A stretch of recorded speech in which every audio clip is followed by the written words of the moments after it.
ഇപ്പൊ തന്നെ തുടങ്ങിയോ മൈലാഞ്ചി കല്യാണമൊക്കെ? അത് ചെയ്തേ പറ്റൂ. ഇത് മൈലാഞ്ചി കല്യാണമൊന്നുമല്ല, അത് രാത്രി.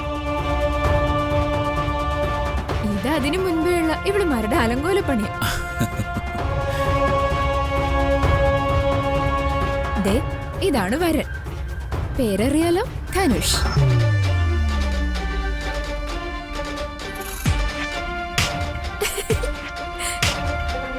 എന്താണ് കൂട്ടുകാരുടെ കമന്റ്? നല്ലത് തന്നെയാണോ? ആ നല്ലത് തന്നെയാ. ഇനിയിപ്പോ മോശം പറഞ്ഞിട്ടും കാര്യമില്ലല്ലോ.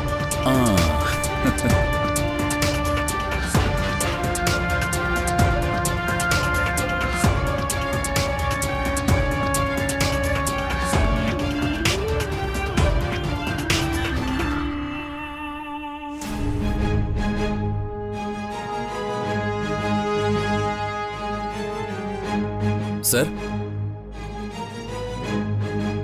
സാറെങ്ങോട്ടാ? മണ്ഡപത്തിലേക്കാണോ? അല്ല, ഓഫീസിലേക്ക്. ഓഫീസിലേക്കോ? എന്താ അങ്ങനെ ഒരു വാക്ക് ധനുഷ് കേട്ടിട്ടില്ലേ? അതല്ല. നീ ഇത് രാവിലെ എവിടേക്കാ? സച്ചിന് ഓഫീസിൽ എന്തോ അത്യാവശ്യ വർക്കുണ്ടല്ലോ. എന്താവശ്യമായാലും ഇന്ന് നീ പോകണ്ട. നാളെ നിന്റെ പെങ്ങളുടെ വിവാഹം. ഇന്ന് അതിന്റെ മുന്നോടിയായി മഞ്ഞൾ കല്യാണം പോലുള്ള ആഘോഷങ്ങൾ വേറെ. ആ സമയത്ത് നീ ഇവിടെ ഉണ്ടാവേണ്ടതല്ലേ? അതിനിടയ്ക്ക് നീ ഓഫീസിലേക്ക് പോയാൽ എങ്ങനാ? അച്ഛൻ പറഞ്ഞ ആഘോഷമൊക്കെ രാത്രിയല്ലേ, ഞാൻ അതിനു മുമ്പ് ഇങ്ങെത്തും.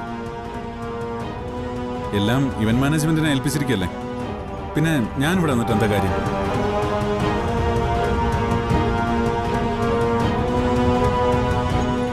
നീ എന്തൊക്കെയാ സച്ചി പറയുന്നത്? ഈ ലോകത്ത് ആരെങ്കിലും ചെയ്യുന്ന കാര്യമാണോ ഇതൊക്കെ? നിനക്ക് എന്താണ് പറ്റിയത്? എനിക്കൊന്നും പറ്റിയതല്ല. വ്യക്തിപരമായ കാര്യങ്ങളും ഓഫീസ് കാര്യങ്ങളും കൂട്ടിക്കൊടുക്കരുതെന്ന് അച്ഛൻ തന്നെയല്ലേ എന്നെ പഠിപ്പിച്ചത്. അതേ ഞാൻ ചെയ്യുന്നുള്ളൂ. നീ എന്തു പറഞ്ഞാലും ശരി, ഇന്ന് നീ പോകുന്നില്ല. അതെന്റെ തീരുമാനം. അച്ഛൻ എന്തിനാ ഇങ്ങനെ വാശി കാണിക്കുന്നേ? എന്റെ വ്യക്തിപരമായ കാര്യങ്ങളിലെങ്കിലും എന്റേതായ തീരുമാനമെടുക്കാൻ എന്നെ അനുവദിച്ചൂടെ?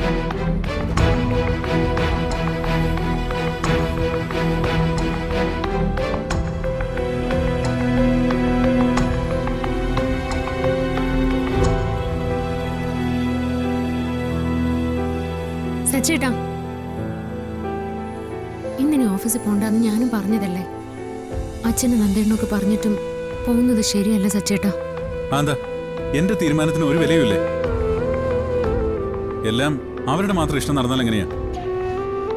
എന്റെ സ്വന്തം കാര്യങ്ങളെങ്കിലും ഞാനൊന്ന് തീരുമാനിച്ചോട്ടെ. എടോ, ഞാനിവിടെ ഇല്ലെന്ന് കരുതി ഇവിടെ ഒന്നിനും ഒരു കുറവും വരാൻ പോകുന്നില്ല.